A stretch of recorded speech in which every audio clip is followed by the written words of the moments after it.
Hi viewers, இன்றைக்கி நம்ம வீடியோவில் நாட்டுக்கோழிக்கு மீன் கொடுக்கலாமா, எப்படி கொடுக்கணும், இதனால் என்ன யூஸ் அப்படிங்கிறத டீட்டெயில்டாக இந்த வீடியோவில் பார்க்கலாம். கடைசி வரைக்கும் வீடியோவை ஸ்கிப் பண்ணாமல் பாருங்கள். அப்படியே நம்ம சேனலுக்கு சப்ஸ்கிரைப் பண்ணிடுங்க. ஃபஸ்ட்டு பார்த்திங்கன்னா, நாட்டுக்கோழிக்கு மீன் கழிவு கொடுக்கலாமா? ஆமாங்க, கண்டிப்பாக கொடுக்கலாம். இதனால் எந்த ப்ராப்ளமும் இல்லை. ரெண்டாவது பார்த்திங்கன்னா, இந்த மீன் கழிவில் அதிக அளவு ப்ரோட்டீன் இருக்குது. இது கோழியோட வளர்ச்சிக்கும் உடல் வலிமைக்கும் யூஸ்ஃபுல்லாக இருக்கும். ரெண்டாவது பார்த்திங்கன்னா, முட்டை எண்ணிக்கையையும் அதிகப்படுத்தும், தரத்தையும் மேம்படுத்தும். அப்புறம் இந்த மீனில் நிறைய கால்சியமும் மினரல்ஸும் இருக்குது. இது கோழியோட எலும்புக்கும் இறகுகளுக்கும் வலுப்படுத்த பயனுள்ளதாக இருக்கும். வீணாகிற சிறிய மீன் கழிவுகளை நம்ம பயன்படுத்தலாம். இதனால் ஃபீடிங் செலவும் நமக்கு குறையும். மூணாவது பார்த்திங்கன்னா, எப்படி மீன் கழிவை நம்ம கொடுக்கணும்.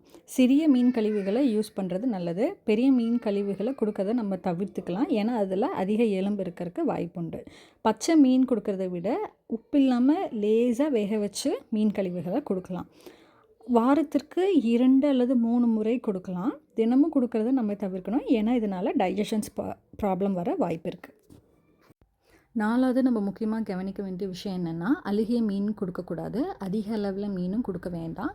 குட்டி கோழி குஞ்சுகளுக்கு இப்போதைக்கு மீன் கழிவுகளை கொடுக்கறத தவிர்க்கலாம்.